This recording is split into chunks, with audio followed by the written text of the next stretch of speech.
is who was Bryan before sales? Before sales, it was actually, man, such in hindsight, such like a beautiful jump into adulthood because I would buy lead lists on like Fiverr and Upwork. How did you land Pinterest? I got a dividend check. At this point, Cole and I had a lot going on. I broke down because I realized there was nothing left to buy. Bryan, welcome to the podcast, man. Thank you, bro. I'm excited to talk. I'm excited to listen. You you've been around. You have played with some of the biggest names in the space, and you're now doing some pretty cool stuff on your own. But where I'd like to start this conversation is who was Bryan before sales? Before sales, I was actually a Mormon missionary. So I grew up Mormon, and I'm not active or involved in the church anymore. But I grew up Mormon, and at 18 years old, right after I graduated high school, got sent to Eastern Canada, like Nova Scotia and Newfoundland, the Maritimes. And I was a Mormon missionary for 2 years, which is an important preface because I was knocking on doors, talking to people in the street for like 12 hours a day for 2 years. Yeah, okay. Holy crap. Um, it it was actually, man, such in hindsight, such like a beautiful jump into adulthood for me because a lot of people use their 18 to 20 years of age unproductively. And to go have that burden of responsibility at such a young age caused me to grow up really quick. Even to the degree that for the last quarter of the 2 years, I was responsible for leading all the missionaries. So we had like 110, and I was responsible for training all of them, all of our, it's so funny, dude. We had like full metric dashboards where we tracked conversations, lessons taught, baptisms, like massive tracking sheets. And I trained everybody at these big conferences. And so regardless of the religion aspect of it, by the time I got home from that as a 20-year-old, I was pretty ready to go into the world. Yeah. So, yeah, that was an incredible experience. It gave me a lot of momentum at a young age. Like I got home at 20 and I was just like, I'm ready to go. And so I went and got signed up for university and was selling window cleaning while I was at university, which I loved. In another life, I would just sell window cleaning all day. I actually loved it. It was so much fun. And then at university, really quickly, I remember sitting in an economics class where it was like in the big auditoriums where there's like 400 kids. And I had like a panic attack because I was looking around and I had a business major. And I had this overwhelming sense of like, holy shit, there's 400 of us here just in this one class on this one campus. And that means if there's 500 universities, whatever the number is, if there's 500 universities, there's 2 million young men just like me sitting in this exact same class, learning the exact same thing. Like, how am I ever going to do something amazing if I'm learning the same thing as 2 million? Dude, it really freaked me out. It scared me a lot. And so that made me go start learning about online marketing and online money. The very first ad I ever got served was the old Alex Becker Wolf mug ad. I don't know if you ever saw that one back in the day.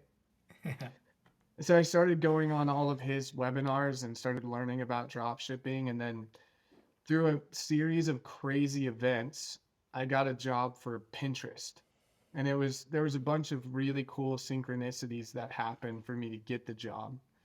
But I was just this 20-year-old kid who got the job, and everybody else was in their late 20s with a marketing degree because we were selling ad spend, and I kind of finagled my way into that. And that job is what like sent me into the deep end with like marketing and sales and understanding and getting involved in that whole world. How did you land Pinterest? Like that's kind of crazy at 20. It was, dude. The long story short is I made like a public profile on Indeed, the job board website, and they were building like an SMB team in Utah. And so they had their San Francisco office and they wanted to build a small to medium sized team in Utah. So they hired a massive recruiting agency, and that recruiting agency sent an email to anybody who had sales and marketing as like an interest on their public profile. So I got the email and sent in my application and ended up having like a 20-minute phone conversation with the recruiter. And his name was Bob. I'll never forget him. I think his name was Bob McIntosh was his name. And we just like hit it off. And he was like, Bryan, I'm going to see if I can figure this out for you. And then the next step in the interview was this like, I don't, it wasn't an IQ test, like an aptitude test. And I sat down on my computer to do the aptitude test, and there was no instructions. It just said 5-minute time limit, answer as many questions as you can. So right before I took the test, I called Bob McIntosh and I said, hey, there's like no instructions on this. Is it counting just the number of questions I get right? Or is it like a ratio of how many I get right and wrong? How is this scored? And I'll never forget this. He was like, Bryan, I'm so glad you called me and asked, because we can only tell you that if you ask. We're not allowed to say unless you ask. And he's like, but it only counts the number of questions you get right. And I was like, okay, nice. So there was like 50 questions, and I just made sure I answered all 50. And so I submitted the test, and he called me like 10 minutes later, and he was like, Bryan, this is like the second highest score out of everybody that's applying. I'm going to be able to get you an interview. And so I went and did in-person interviews. And in the last interview, I was meeting with the program director. And I'll never forget this because of what I know now, how funny it was then. He asked me, like, it was like the only question he asked me. He was like, so if you were selling somebody on Pinterest ads and I was the business owner, and I asked you the question, how are we going to track attribution from sales if it's coming from Pinterest specifically? And he asked me that question, and I remember going, well, what we could, what we might be able to do is, and I was like trying so hard to figure it out. I was like, what we might be able to do is if we get their email when they buy, we could download those into a spreadsheet. And then we could see if we can correlate that to if they use the same email to sign up for their Pinterest account. And theoretically, if they use that email to sign up for their Pinterest account and they use that email to check out, we could attribute the sales. And I remember him going, yeah, that wouldn't work. And then I went, okay, then I don't know. And he sat there and he's like, okay, I'm glad you can admit you don't know. And then he ended the interview. And then on my way home, they called me and said, yeah, you got the job. So it was such a series of fortunate events that happened. The power of being honest, eh? Yeah. And dude, I loved working there. I loved it. It was so fun for me. How long were you there for? About a year. I was there for a year and I crushed it. And it was such a fun learning ground for me in sales because Pinterest was so new at the time. This was like 8 years ago that we were using Salesforce as a CRM, and like any business that you could think of that wasn't like a Fortune 500 company was an untouched lead. And so then I started learning about VAs and Upwork and lead lists and stuff like that. And what I started doing is I would buy lead lists on like Fiverr and Upwork, and then I would upload those lead lists into our CRM. And dude, I was claiming like 5,000 leads at a time. And the rule was that Pinterest, if your name was on the lead, nobody else could touch it. So I was claiming like 5,000 leads a day with like every e-commerce website in the United States. And then they had like this outreach email sequence that they had built. which converted so high because it was Bryan at Pinterest.com. And so I would upload all the leads into this email sequence. And at the end of the sequence, there would be the option to book a 30-minute call with me. And so the way most people would do their job there is they would like show up at their desk and like just start randomly prospecting businesses. And then they would find like one at a time, upload it into the CRM, send them an email. And most people were sending out like 20 new contacts a day, and I was sending out thousands a day. And so then every day I would show up to work and I'd have like 15 sales calls on my calendar, and I was just knocking them down. And I realized really quickly that we had this internal tool where I could check the click through rate and CPMs and cost per click on that keyword for Pinterest. And it was only an internal world, only an internal tool. So then what I would do for my sales calls is I would look up the average CPM and click through rate for like that keyword or interest on Facebook. And then I would get what it was on Pinterest, which was always like 10 times lower. And so then I would literally get on these calls with businesses and I would go, Liam, I'm going to make this super easy for you. And I would share my screen and I would go, these are your CPMs and click through rates on your Facebook ads right now. This is what they're going to be on Pinterest. How much do you want to spend? And I was closing like 70% through that, just super quick calls. And then we were in a pod and I had an account manager who would like manage the ads and I was just spitting off accounts every day. That man, that is that. First off, why was no one else on the team doing that? Dude, I think it was mostly that they paid a pretty good base for people that work there. And so I think a lot of people were just like, yeah, like this is a job. They didn't do a very good job framing it as like you're a salesperson. They were very like PC tech company, like you're here as part of the Pinterest family, like this is your career, this is your home. And so I think by proxy of that, the culture was very much like we're just kind of here to be here. I think that was the biggest thing because they tried so hard to make it very, very politically correct. And so they never used the word like you're a salesperson here, like you're here to sell. It was always like you're here to bring people onto the Pinterest platform was how they would speak. Gotcha. And then there's Bryan. He's like, no, I'm here to be a savage. Yeah, I was ripping. And dude, honestly, if they would have paid me well, I probably would still be there. But what happened, the reason I left is they did like quarterly bonuses.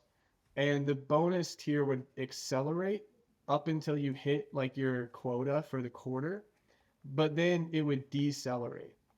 And so like on my second quarter there, they gave us this calculator, like here's how you can calculate your bonus. And dude, it was like heart shattering because I pulled up this calculator and I was like, oh, if I hit like if you hit your quarterly bonus, you get like a 6K bonus. And so in my head, I was like, well, I'm on pace to like 3x my quota, like 4x my quota. So my bonus should be like 24 grand because Makes 6, sense. 12, 18, 24. And when I put it in the calculator, it went from like 6 to like 8,500. And so dude, I remember sitting there just going, fuck, even if I make 4 times as much revenue as this guy sitting next to me, I make 8,500, he makes 6. And it honestly was like heartbreaking for me because I was like, I thought this was going to be my thing. Like in my head, I was like, oh, I'm going to make like 150K a year here doing something that I love.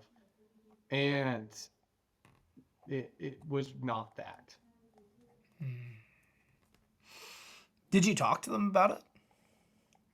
No, I was so young, dude. I don't even think I had the concept of like, oh, I could go change this. And I was just like, oh, this is the way it is. And then the other thing that happened is really quickly after that, they started to like tighten things up a lot. And so then it really quickly became like you can only follow this script. Like they were working really hard to tighten things up. And I was like, I can't do that. I can't be involved in that. Makes sense.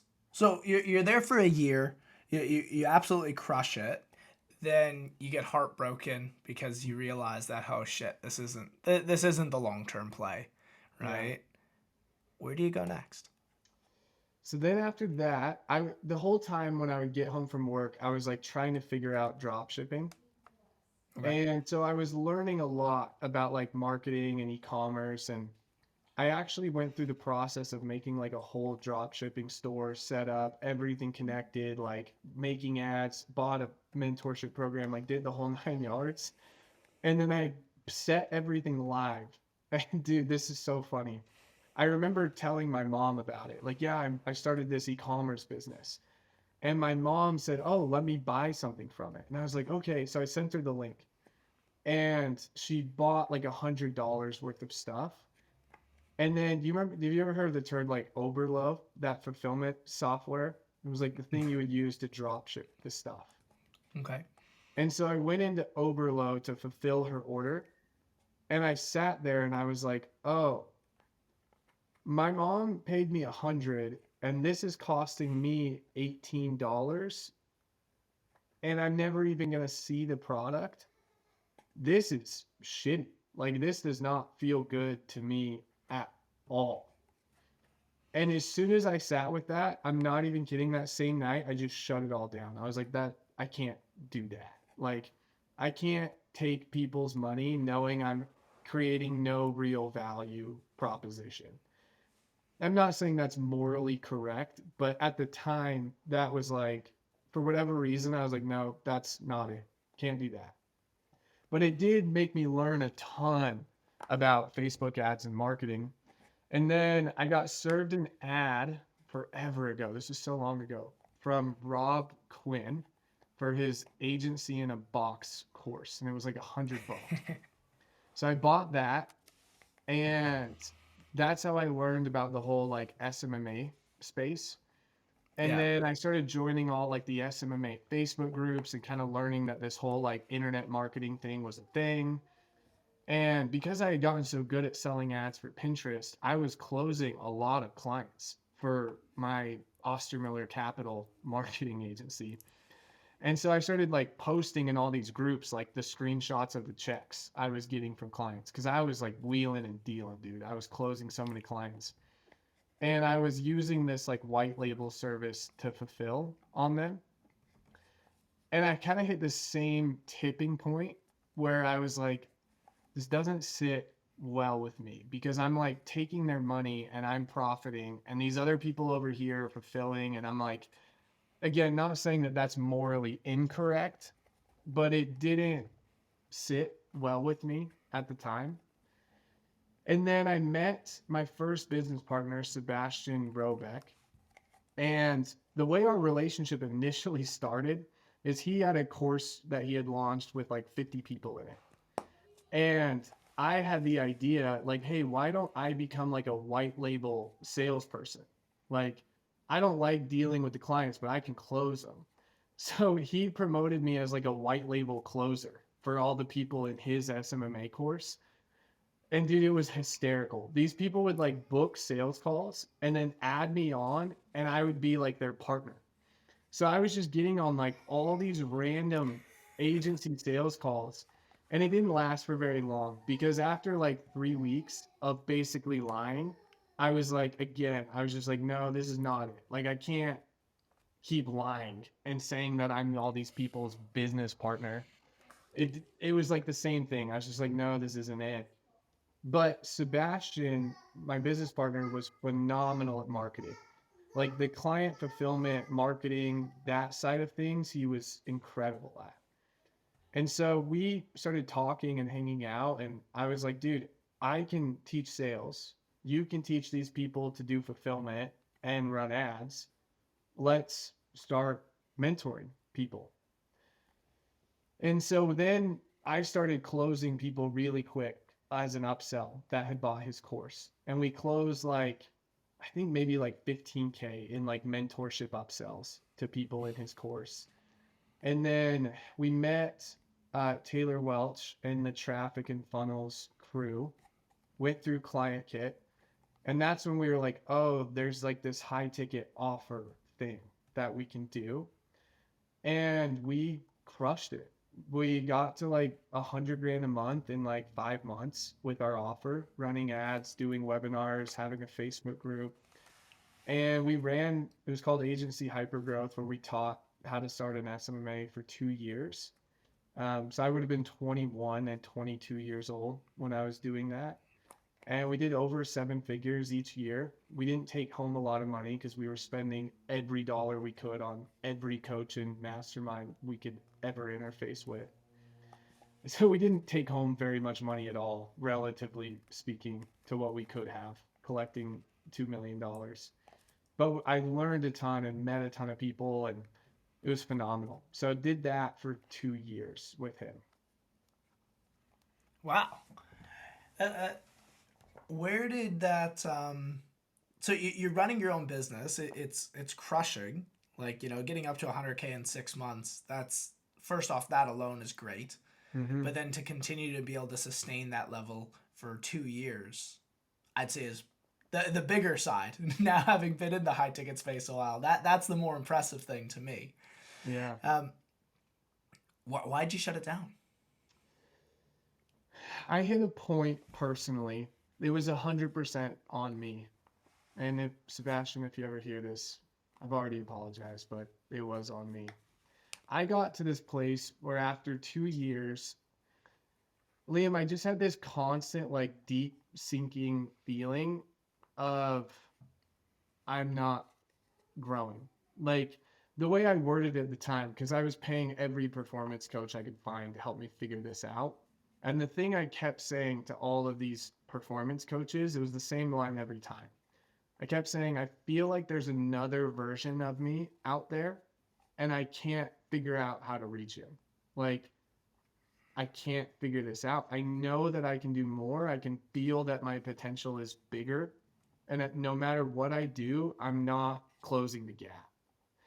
And that was an incessant feeling for me for a few months, and really stressful because I just couldn't find the answer to it. And I was paying a lot of people, and it was everybody was really unhelpful in helping me figure out the answer to that question. And man, so deeply I wish I could go back and like coach my younger self, because honestly nobody really helped me find the answer at the time. And I knew Cole and I had become friends because we met while he was closing for Traffic and Funnels. We were at a sales mastermind that Taylor hosted, and Eli Wild was there. I saw you just had him on. So I met Eli there, which is a whole amazing story. But I met Eli, spent time with Cole, and him and I, for the next like 6 months after that, were just DMing back and forth, and he'd review some of my calls, I'd review his. Like, we just became close. And I was watching what he was doing because this was about 6 months after he had kind of started launching his stuff. And we had paid him to help him recruit us a closer for our agency hypergrowth business. And I was just watching his movement.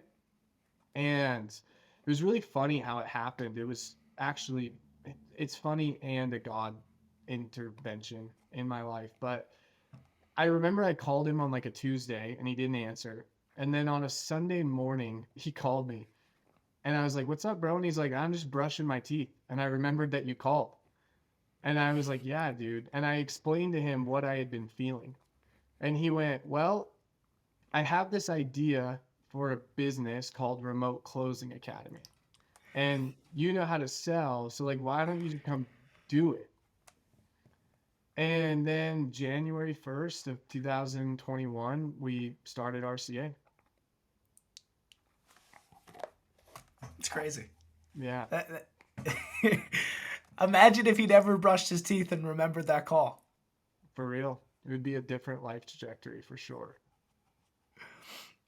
I want to go back just a second because I think there's something really good there. When you said if you could go back and coach yourself, you wish you could, what would you tell yourself?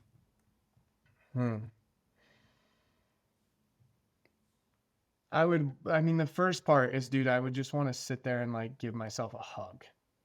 Mm. Like, man, I think what was so hard about that time is I had outgrown everybody that was close to me. And so all of my usual like safety nets were no longer a safe haven. Like parents, family, friends, like there was no longer this like, yeah, I understand. And so just in and of itself, I felt so lonely. So lonely. So I think the biggest thing is like I just needed a hug. Like I needed somebody to sit down and be like, dude, this is a fucking lot. Cause man, dude, I was 22 running a 7-figure company, which I know sounds great, but the dark part about that is it was also fucking hard and stressful. And like you deal with clients threatening to sue you and people being mad. And like there's just so much heaviness in it that doesn't get talked about. And especially at the time, I think it's a lot less so now, but at the time, there was so much messaging around any form of struggle being weakness. And so then I also felt guilty and shame for struggling. And so I was in this like really dark spiral of like, I'm not supposed to be in pain. I'm not supposed to be struggling. And then I would feel guilty for struggling. And it was just it was a very hard time. And so I wish I could go back and just give myself a hug and like be like, dude, you can cry. Like, I know it's fucking hard.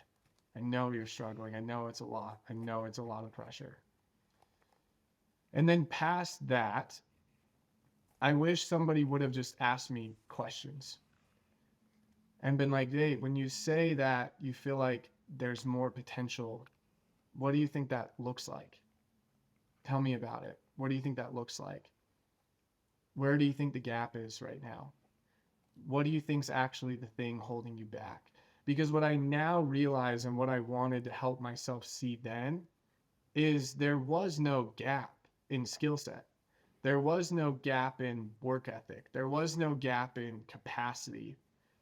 I had so many limiting beliefs and I was living under so much fear and anxiety that the fear of everything was the essence of why I was holding myself back. Like I was scared of not making it work and then my dad being right about me dropping out of college. I was scared of people thinking that I was young and immature. I was scared of clients being upset with us. I was really scared of like this being a one-off thing that worked for 2 years and then I have to go back to the system. Like, dude, I was just living in fear. And so then every step forward was not actually a step forward. It was me just walking in circles, trying not to let everything fall apart. Man, that touches home. Man, that is, yeah, that's heavily relatable. What was that moment when you just enough was enough? It wasn't until honestly like a year and some change ago. Like in the true essence of like enough is enough, it wasn't until not very long ago.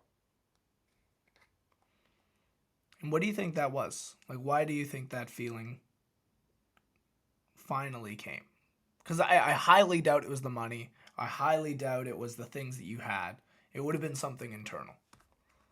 I mean, dude, I lived in like a true fear-based level of consciousness for like 4 years. Like just because I built an 8-figure company and did all the things and became the guy, it was all still fear based. Mm. And most people are there, whether or not they'll let themselves have the space to see that truly. And Yeah. I have the really fortunate opportunity right now of consulting a lot of business owners and a lot of sales reps, and most people are there. And dude, it makes me emotional because it's so fucking hard. And very few people open up the space to just even say, like, yeah, things are really fucking scary. And for me, I lived in that state for a long time, a really, really long time, for like 6 years. And the tipping point was last, no, sorry, 2023 in November. So I guess it was some time ago now. 2000, November of 2023, I got a dividend check. But at this point, Cole and I had a lot going on. I was running RCA. We had an equities company. Like I was basically running 5 companies. And I got a dividend check for $140,000 for the month of October. So congrats, you made 140 grand in 30 days. And I was sitting in my, at the time, girlfriend's office, now wife, and I broke down. And I broke down truthfully because I realized that this will sound so insane, but I broke down because I realized there was nothing left to buy. There was no more escape. I had used every option. Like genuinely, dude, I was sitting there like, oh fuck. What what else do I do with this? Like I own 2 houses, I own 3 cars, I own 2 Rolexes, I had all the stuff, I'd done all the travel, like I all the things that there was to do. Obviously, there's bigger levels, there's yachts and whatever. But on in a very real way, I was like, there's nothing left. Like, what do I do now? And that really broke me for about 2 months. I was in a really, really, really dark place. Worse than it had ever been before for about 2 months. How'd you come out? I had a it's man, it's such a miraculous story. But just to give you context for how bad things were, um, I would wake up in the morning at like 5 a.m. Not by an alarm, but just by anxiety. Like I couldn't go to sleep because I was scared of laying down. And so I would watch random shit on YouTube and on my phone till like midnight, sometimes 1 in the morning. And then I would wake up like in a panic tear at like 5 a.m. And then, dude, there was that not anymore, I don't think, but there's this product called Feel Free. It's like a kratom and kava mixture. It's very similar to like marijuana. And they sold them at a gas station by my house. And if I woke up at 5, I would literally sit like anxious, knowing that the gas station opened at 6. And I would get in my truck, drive to the gas station, and buy like 3 or 4 of them when the serving size is like 1. And I would drive to the gym, and at this point I didn't even go in the gym. I would just sit in the parking lot and consume these things and then just sit there for like an hour and a half and try and like muster up enough motivation to go back home and get done for the day what I needed to get done. So it got bad. Yeah. It's fucking. I was I was in a tough spot. I was really broken. And my dad at the time, he had started working with a facilitator who does like plant medicine journeys for people. And honestly, dude, I mocked it for a long time because I was like, no, like that's not that's like hippie stuff. Like that's not who I am. And dude, it got to the point where I was like, I'm probably done if I don't figure something else out. And the reason man, I hate using statements like that because it sounds trite in some ways, but like Hmm. the thing that I was wrestling with is I was just like, if there's not more to life, then why would I keep living? Because I already did all the stuff. Like I genuinely Yeah. was like, I already checked all the boxes. Like I built the businesses, I made the money, I did all this, like the things that people chase their whole lives. I was like, I've already checked all those boxes. So if there isn't more, then what's the fucking point? Like I wasn't depressed and was like looking for a way out. I was like genuinely just like, I either need to find a reason or I don't see one. Like it was very like Darwinistic thinking of just like, there either has to be a purpose or I'm done. And so I got connected with this person who facilitated a plant medicine journey for me. And as a preface to this, uh, for anybody who's listening, these things are very special and reverent and sacred, and they need to be treated in that way with the right people in the right place in the right setting with all boxes checked as a preface. But all those things were checked. It was the right place with the right people in the right setting with the right intention, and it was a very healthy space for that. And I've had one of the most profound experiences of my entire life. And it was the first time that I was able to see all of the fear that I had been living under for the last 6 years. And dude, it makes me emotional to think about now, but I cried for like 5 hours in this journey. Like just sobbed and sobbed and sobbed and sobbed and literally cried for like 5 hours. And it was such a profound experience. And then Mm. that set me on a path to studying a lot about consciousness and what purpose of human soul is and what that all looks like, and led me down a very, very, very, very beautiful growth path from there. And I want to dive into that. I want to take a step back just for a second and go back to that phone call that you had with Cole, where he said, "Hey, I want to start this thing called RCA." Mm-hmm. How did that continue to form? Because I'm not sure if you're aware, but that was actually the first high ticket program that I ever bought. Nice.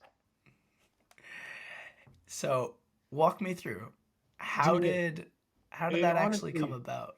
yeah, it's a great example for how things can happen because it was not organized at all. Like it wasn't like we sat down and was like, this is the terms of our agreement, like this is how we're gonna do it.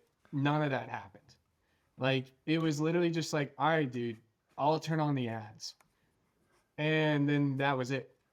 So January 1st, he turned on ads and I just started closing deals and then building things as I went. Like it was not structured or organized at all. Like month one, I just was taking direct bookings and I think I closed like 80-ish thousand month one. And then in February, I was like, dude, I need to bring on setters and qualify these calls. So then I brought on two setters. And so they started qualifying all my calls. And then I was able to close, I think like 160 in February. And then it was like, dude, we need another closer. And this whole time I was doing all of the fulfillment at the beginning. I did all the fulfillment for the first like 6 months. So I was like doing all the group calls, accountability coaching, all the people that I was closing. Like I was just doing all of it. I Oh was like wow. working with the recruiting side and like connecting people, and I was working like 16 hours a day. But it was also such great timing because I was at that moment at the end of my first marriage that was coming to an end and it was really unhealthy. So it was such a great escape for me at the time. And so I was working like crazy. And then March, end of February, we brought on another closer. I trained him. He collected like 100 grand his first month. I collected like 180. By the end of March, we were at 280. And then we just kept bringing on salespeople and I kept training them and we just scaled.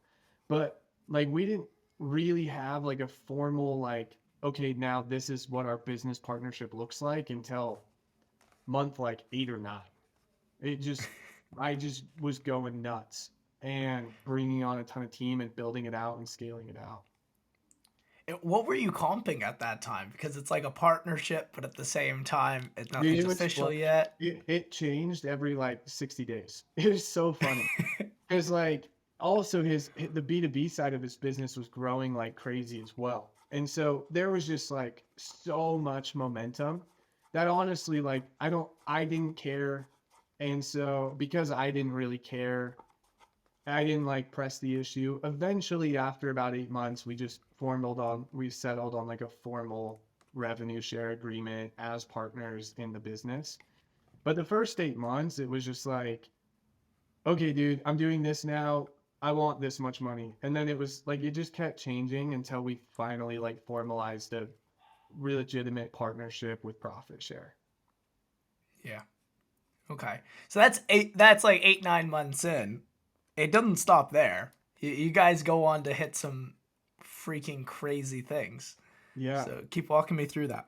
Yeah. So we ended up running RCA for about 3.5 years. No. We got to 1 million a month really fast. And then we kind of, for the whole 3.5 years, stayed anywhere between 1.1 to about 1.5. And that would fluctuate up and down depending on how well our marketing was doing and what we were doing there. And then about 2 years in, we launched a back-end mastermind that added a lot of revenue, but it kind of ping-ponged between about 1.1 and 1.5, just depending on where things were at with marketing and stuff like that. Okay, that makes sense. And as you're going through that, right? Like this is still during that time where you're living in a place of scarcity, living in that place of fear. Is that Oh yeah, right? big time. I think over the span of it, it was fear and a lot of anger. Fear and a lot of Mm. anger. Like on David Hawkins' map of consciousness, it's fear, desire, anger, pride. And at the time, it was just a lot of fear and a lot of anger. But the anger, I wasn't triggered by business.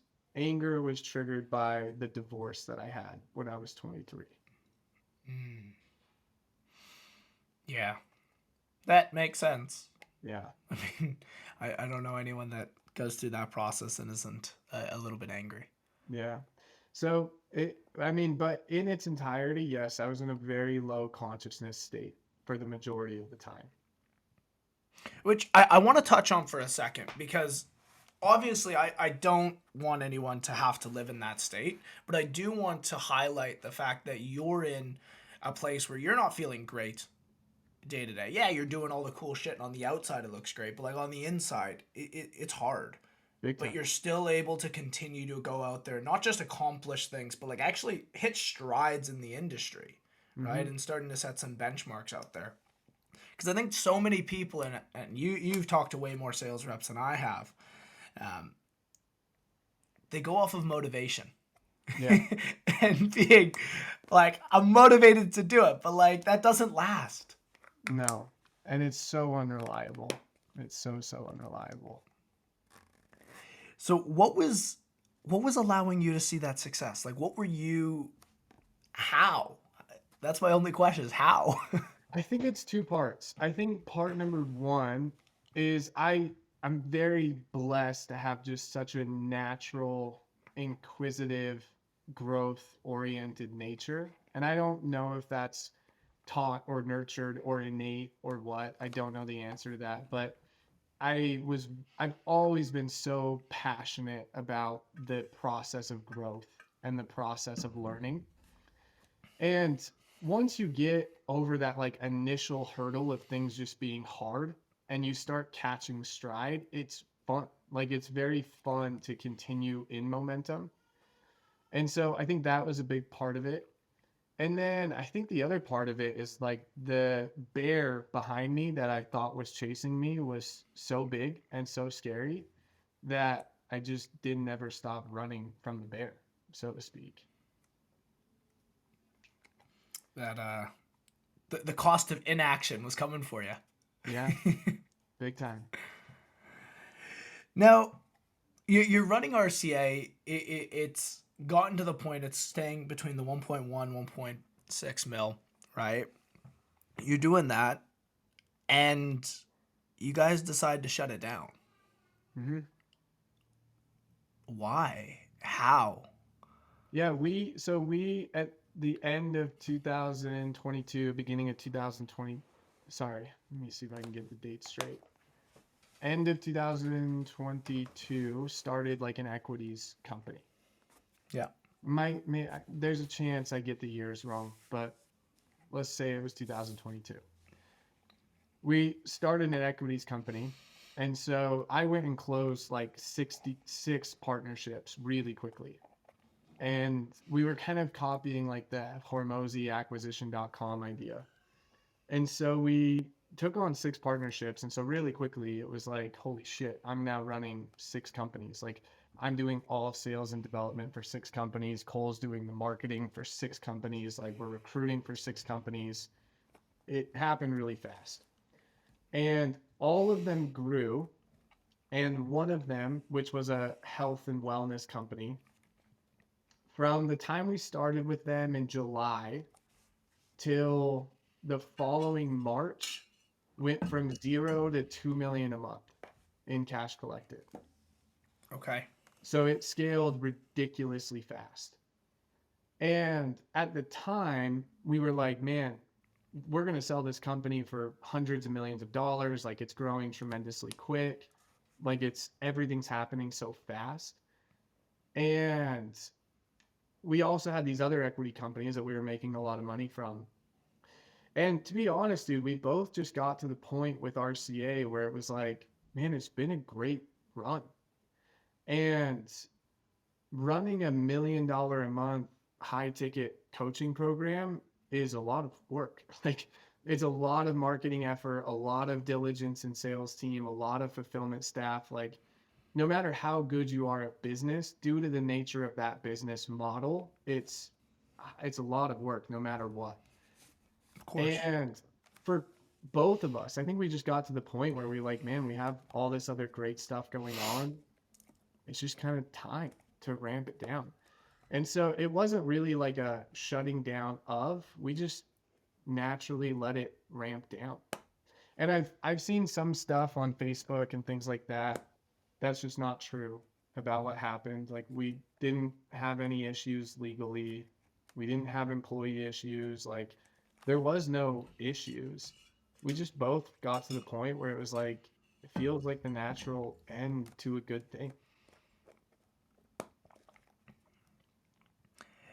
Which I think the reason that, at least from the outside in, for a lot of people is they're like, well, why would you shut down something that's still making you or bringing in millions of dollars a month, you know? And they'll be like they can't logically see the answer, but I guess as you're saying is you just had better opportunities in front of you, but more importantly, things that didn't take as much of your time and your mental side.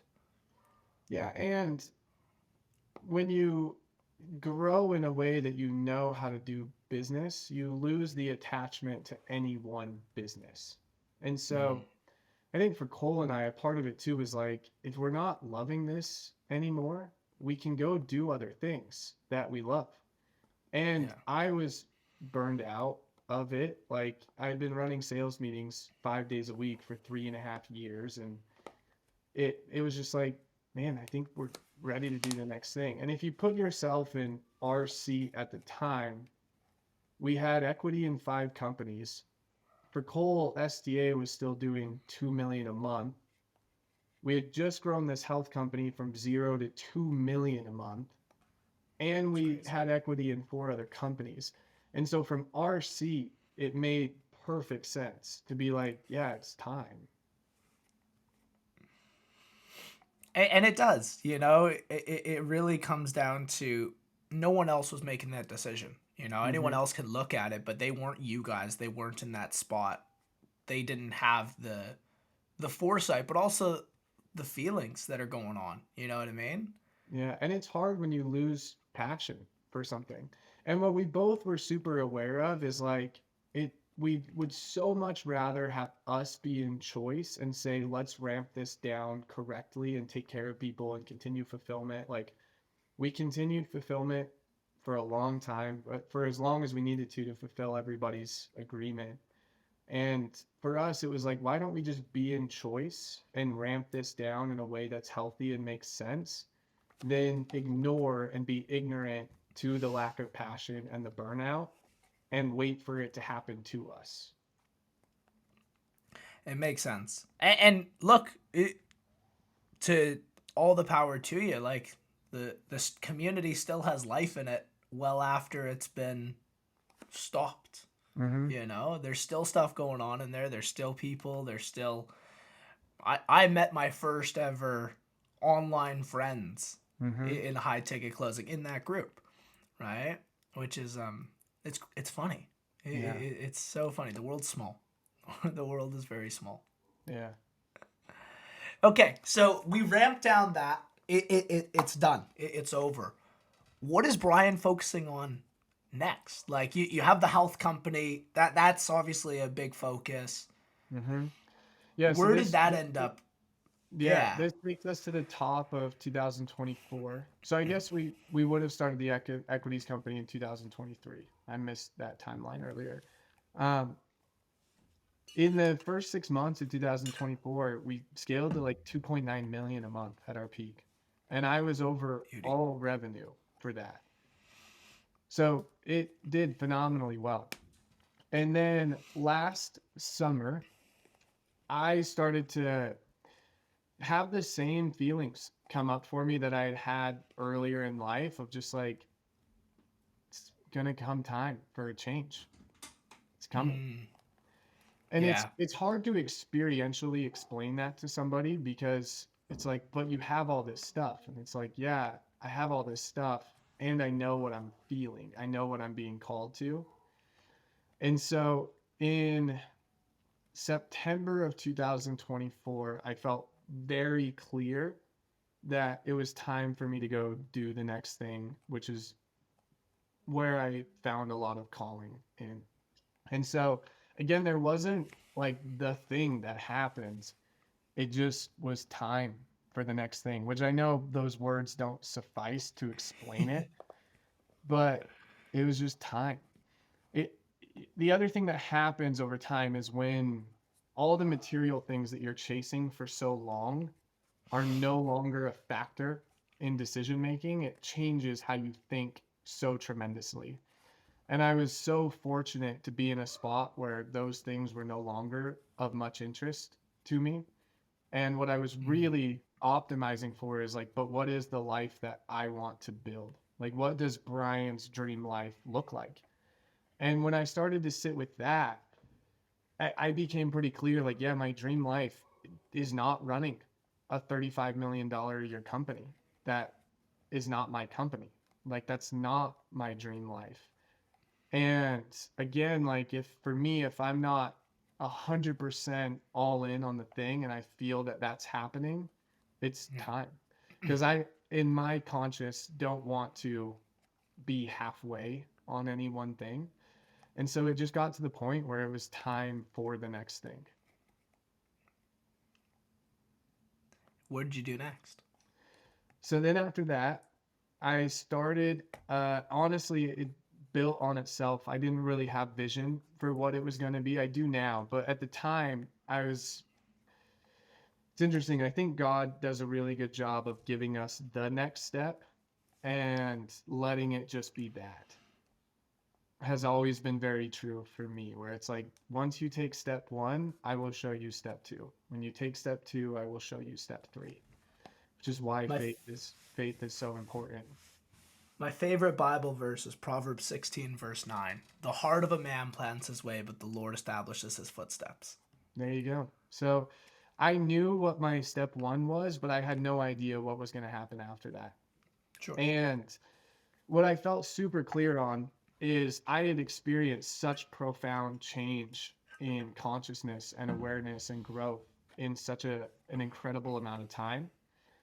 And I wanted to help people experience that same change in consciousness so that they could be better husbands, fathers, mothers, leaders, salespeople, and go engage with life more fully.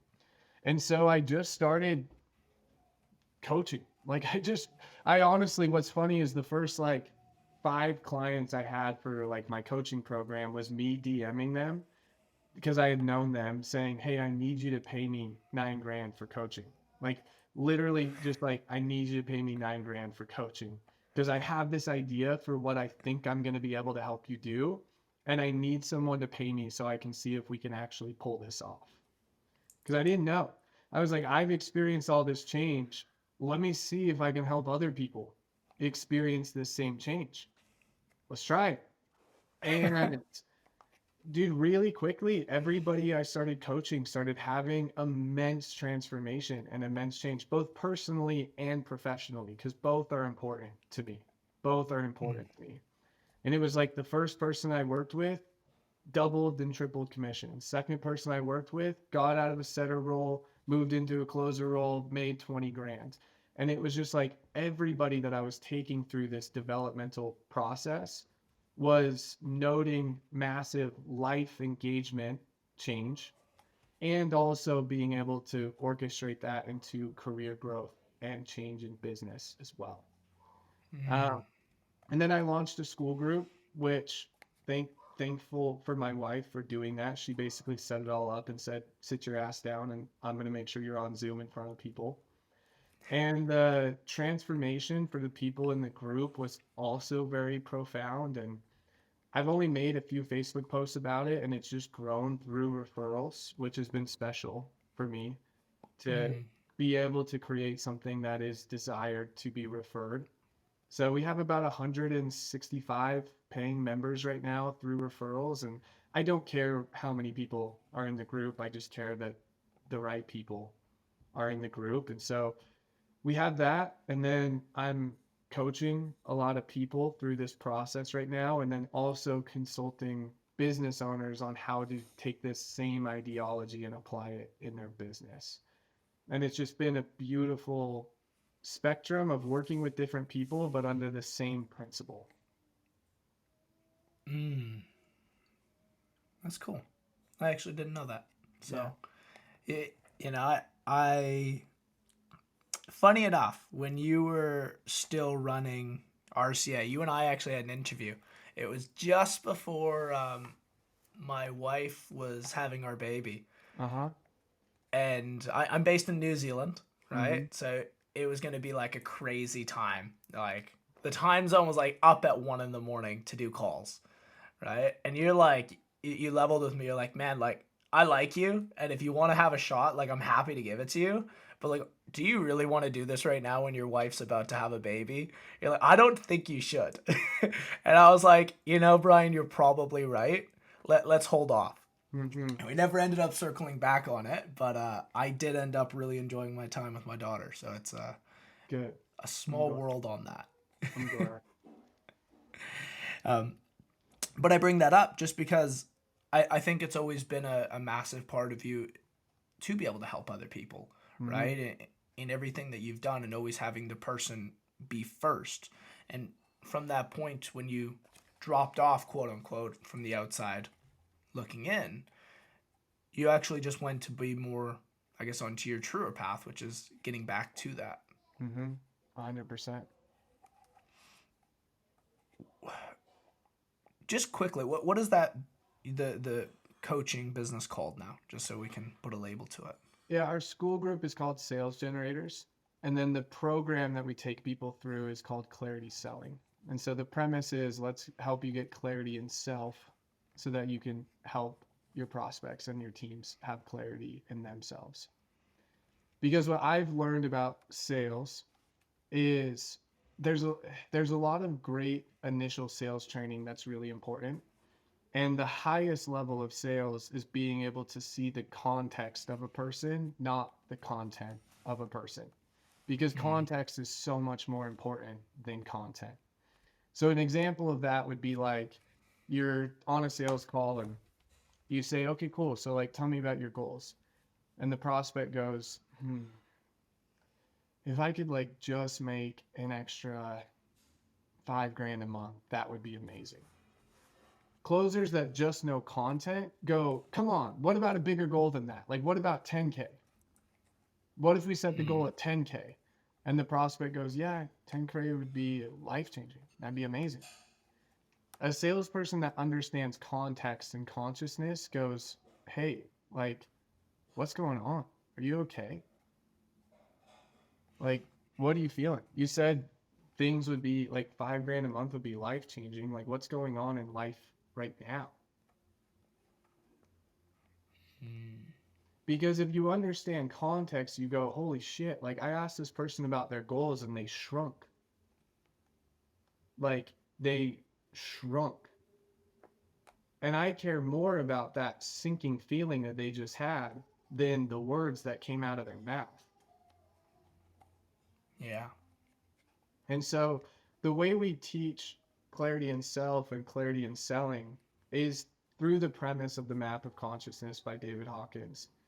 And it's learning how to understand and elevate your own level of consciousness. And I define consciousness as your ability to see truth or the sum of your thoughts and feelings and awareness.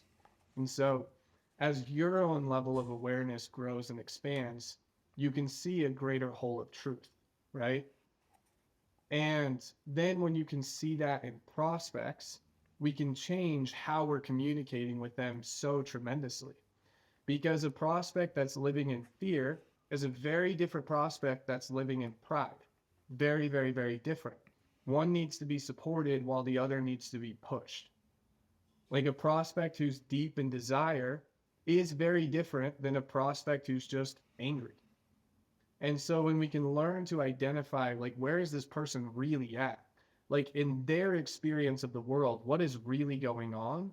We can meet them at such a more intimate level. But most sales training just focuses on the content. Like they say this, you say that. They say this, you say that. And what I've experienced coaching people is when you understand context, you can meet people at such a deeper level. And what I've seen from that experientially is every closer that I've taken through this process has been able to close at 40, 50, 60%. Not because I'm giving them the right words to say, but because I'm showing them how to really understand the context of the person. And when a person feels deeply seen and understood, such a natural bridge of trust that happens. And when that trust is built, they will then listen to us to help them move forward in life. But most closers, because they don't know context, it's very hit and miss about whether they'll connect with somebody. And what I saw in the high ticket sales industry is it was like, okay, great. If you have a prideful closer, yeah, they close 20% of their prospects or 25 or 30%. Well, why? Because 30% of the people they sell to are prideful. And so they know how to meet them there. And if you have a closer who's living in fear, they'll close 25% of their prospects. Well, why? Because 25% of their prospects are in fear, so they know how to meet them there. And then as over time, closers, when they've taken a lot of calls, they're able to start categorizing some of those similarities in, but not in a real scientific way. And that's what I set out to build. Is like, how do we really know where somebody's at so that we can meet them where they're at? Which one do you think is the most difficult to meet them where they're at? I don't think that exists. Okay. I think once you know where they're at, you know how to meet them where they're at. But that's why the premise of what we do starts with self. Because until you know that process experientially, you won't be able to see it in other people. Which makes sense. Yeah. Where do you think that came from for you? Right? Because you said as closers take more and more calls and they get more and more experience, they start to clunk it together, but they don't really actually put it into things that make sense. Like, how were you able to do that? By spending a year using every bit of energy I had to work on my own consciousness. Okay. That's fair. Got that internal work getting going. Yeah. And then after I experienced that growth, it was very easy to see where somebody was at and go, hey, I know where you are. Here's what we need to do to get to the next step.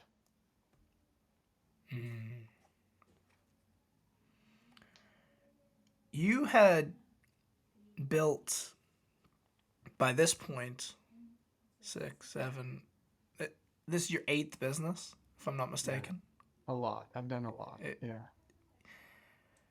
you've had business partners. You've done things alone. How does it feel to be? Because if I'm not mistaken, this new one, it's just you and your wife, right? Is Mm-hmm. there any business partners in there? No. How does it feel after years of, yes, having these big successes, right, and seeing some outrageous numbers, Mm-hmm. but you're always partnered with someone else? Now to have this and it be your guys's and kind of like that baby, like, how does that feel? At the beginning, it taught me more about what courage means than anything else could have ever taught me. Ooh, And David Hawkins talks about how the line between pride and courage is one of the most profound shifts in consciousness that a human can experience. And it was the greatest learning lesson for me to really teach me the essence of what courage means. hmm. Who do you look up to in the space? Who do Everybody, you take? everybody. It's hard for me to point to one person because every human has flaws and strengths Of and things course. like that. To be super candid, right now, it's not really a paradigm I think under right now. I know that sounds weird, but Sure. I I don't have like major business ambitions. I I care to let things happen as they will and as it's supposed to. So I don't have any like, yeah, I'm going to do this amount of revenue in 2025 because I don't really care. If I Sure. help 50 people and it's a profound experience for them, that's just as much as a win for me as helping 500. And so what I have found as I've started this process is the only thing I care about is the transformation of the person that I'm working with. And by proxy of that, I've gotten a lot of referrals and a lot of connections, and things have just happened in the way they're supposed to. And I believe that will continue happening for us over the next 1 to 5 years. I think that means it will move a lot slower than if I just launched a bunch of ads and did all the normal stuff, but I'm very okay with it happening slowly and organically. It must be a little refreshing too. Yeah, I mean, dude, even the way our offer, I guess you could call it, like the terms of our offer are you either ROI in the 12 weeks or at the end of the 12 weeks, you experientially tell me what you believe it was worth and I'll refund the difference. So if you paid me 10 grand and you got to the end of the 12 weeks and said, yeah, dude, this was actually worth six, I would give you back four and say, bro, I love you. I'm glad. I'm glad you got $6,000 worth of value out of this. That's one hell of a value. Like that's one hell of a proposition. I really like that. Yeah. To be candid, I have no problem saying this is what we do is worth. Like everybody can know the price, everybody can know the terms. I know it's worth so much more than that. And so to meet in the middle at 10 is like great. This is super fair. And I have no problem going, yeah, this is a really great investment for you. That's it's worth way more than that. So meeting in the middle at 10 makes sense for both of us.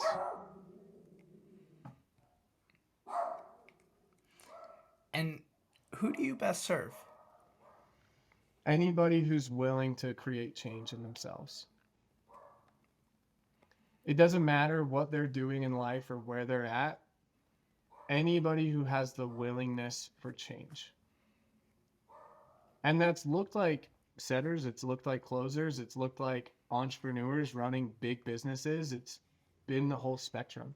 Anybody who has a desire and a willingness for change. And where can people find you? Where do people best connect? Facebook or in our school group, it's only $77 a month. And I coach 3 times a week in the group. And so it's the same amount of sales training, and my full sales training curriculum is in that group. And so you'll get more sales training in that group than you would get with almost any high ticket sales training program I know of. I'm not gatekeeping. I mean, theoretically, I guess technically I am because it's 77 a month, but the Bastard. the program that's 10 grand, like if you're able to go through all the content for $77 and apply it and it makes the change, hell yes. Beautiful. And some people will want to move quicker and have more direct coaching and direct feedback and collapse time in that way. And that's who it's for. Well, we'll make sure we leave the link below so people can check that out. Bryan, I really want to thank you for coming on. You know, this episode, it was way more deep and way more profound than I'll be honest, I expected to go, and I'm really glad it was. It was super cool to be able to see the real Bryan and get to know you, and I'm really excited to be able to share this story. Me too. Me too. Guys, if you like this episode, please like, comment, subscribe, and leave below what was your top takeaway? Like, what did you most resonate with Bryan? Till Beautiful. next time. I'd love to meet all of you.